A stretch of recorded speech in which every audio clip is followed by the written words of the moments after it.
The Thrakeen ambassador's tertiary eyes dilated in what could only be described as horror. Across the obsidian negotiation table, the human girl sat perfectly still, her hands folded, her expression serene. She couldn't have been more than 25 rotations old by human standards, barely past their adolescent phase. Yet the Thrakeen delegation of 7 battle-hardened warriors hadn't moved since she'd entered the room. "You brought her." Ambassador Vekthar's translator implant struggled to convey the mixture of outrage and fear in his clicking syllables. "To a peace negotiation?" Commander Hassan of the UESF Indomitable allowed himself the ghost of a smile. "Miss Elsa Christensen is here as an observer." "Nothing more." "Nothing more?" Vekthar's head frills flared crimson. "She bears the mark of Proxima. She's a walking declaration of war." Elsa shifted slightly in her seat, causing 3 Thrakeen hands to instinctively reach for weapons that weren't there. The neutral station's security protocols had ensured that. She noticed their reaction and deliberately placed both hands flat on the table, an ancient human gesture of peace. "I'm not here to fight," she said quietly. Her voice carried the peculiar calmness of someone who had nothing left to prove. Vekthar's translator almost glitched. You speak as if that mark on your shoulder means nothing. Do you know how many species have heard of the Proxima incident? Do you know what it means that Earth's military carved that designation into your very skin?" Hassan leaned forward, his diplomatic mask slipping just enough to show steel beneath. "Perhaps, Ambassador, you should ask why she bears it, rather than assume you know." The Thrakeen delegation exchanged glances, a complex interplay of bioluminescent patterns across their cranial ridges that humans had learned to interpret as nervous conversation. Finally, Vekthar's second-in-command, a scarred veteran named Chikthar, spoke. "We were there," Chikthar said, his voice unusually subdued. "Not at Proxima itself, but we saw the aftermath. 73 Zelkor dreadnoughts gone, not destroyed, unmade. The Zelkor swarm had never lost a battle in 4,000 years. They had conquered 17 species, consumed 12 more." He paused. What did your people do there?" Elsa's jaw tightened almost imperceptibly. Hassan caught it and smoothly interjected. "What happened at Proxima Centauri is a matter of public record," Hassan said. 3 months ago, the Zelkor swarm arrived at Proxima Station, a civilian research outpost, population 843. No military installation, no weapons platforms, just scientists, families, children. "We know this," Vektthar interrupted impatiently.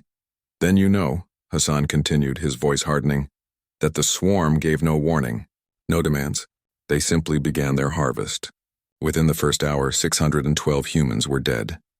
The room fell silent. Even the ambient hum of the station's life support seemed to fade. "The distress signal reached the nearest UESF battle group 14 hours later," Hassan said. "Travel time, 6 days minimum. The Zelkor would have completed their harvest in 30 hours. He turned to look at Elsa, and something almost like reverence crossed his features. "But they didn't account for her." Elsa finally spoke, her voice still eerily calm. "I was a graduate student. Xenobiology. I was in the lower laboratory levels when they breached the hull." She paused, and for the first time emotion cracked through, not anger, but something far colder. "My advisor, Dr. Yuki Chen, locked me in the emergency vault. She died buying me 3 minutes to seal the door." "You were one human," Chikthar said, not challenging but genuinely confused. "Alone against the swarm." "Not exactly alone." Elsa's lips formed something that wasn't quite a smile. "The station had a laboratory. We were studying adaptation, evolution, survival mechanisms across species, and we had samples, lots of samples." Vekthar's translator emitted a sound that might have been a gasp.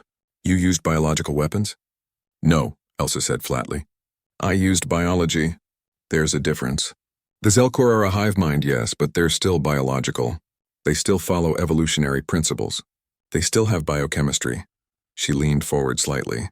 "And I had 47 hours to learn everything about theirs while they tried to cut through 30 meters of reinforced titanium composite." Hassan pulled up a holographic display. Images flickered to life above the table, grainy station footage showing something impossible. Zelkor warriors, unstoppable engines of destruction, suddenly turning on each other. Swarm ships firing on their own fleet, the hive mind fracturing, splintering, collapsing. "She synthesized a retrovirus," Hassan explained. using tools meant for academic research and samples from 17 different species in the lab. In less than 2 days working alone, she created something that could infiltrate the Zelcore neural network and introduce what you might call aggressive individualism. You made them think, Chikthar breathed. I made them question, Elsa corrected. The hive mind can't tolerate independent thought. It's their strength and their ultimate weakness. Once the virus spread to enough warriors, the cognitive dissonance cascaded. They didn't know if they were individuals or collective anymore. So they did what any confused, frightened beings do. She paused. They lashed out. At everything, including themselves.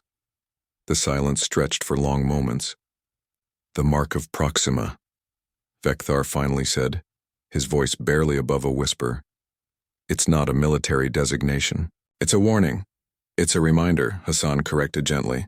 The UESF didn't give her that mark as a weapon. We gave it to her because 231 humans survived Proxima Station because of what she did. Because when humanity faces extinction, we don't just fight. We adapt. We improvise. We survive.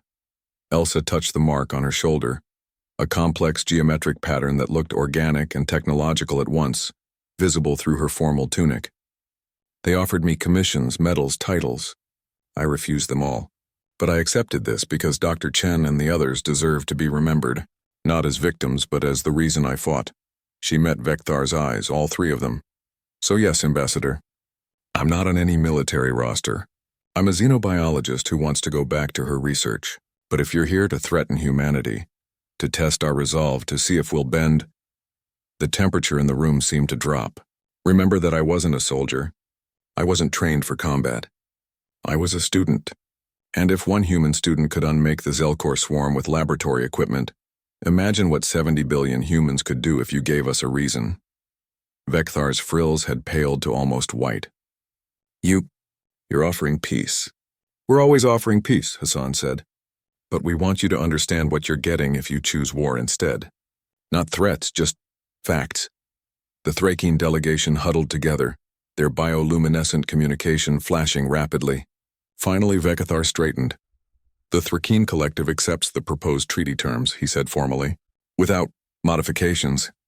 As the delegation filed out, Chikthar paused beside Elsa's chair. For what it's worth, he said quietly, the swarm had it coming. They harvested 3 of our colony worlds before we learned to hide from them. You did the galaxy a service. Elsa nodded slightly. I did what I had to do. That's all any of us do. When they were alone, Hassan let out a long breath. You didn't have to be so intense. Elsa stood, smoothing her tunic. They needed to understand. Not that we're monsters, but that we're survivors, and survivors will do anything to protect what they love. She walked toward the exit, then paused. Commander, make sure the treaty includes protection for their civilian stations, especially their research outposts. Of course, why? Elsa glanced back, and for the first time, something almost like warmth touched her expression. Because maybe someday one of their students will need to save their own people, and they should have the chance I had. The door slid shut behind her, leaving Hassan alone with the weight of what humanity had become. Not through intention, but through necessity. Not through cruelty, but through the simple, terrifying fact that humans, when pushed to the brink, didn't break. They evolved, and,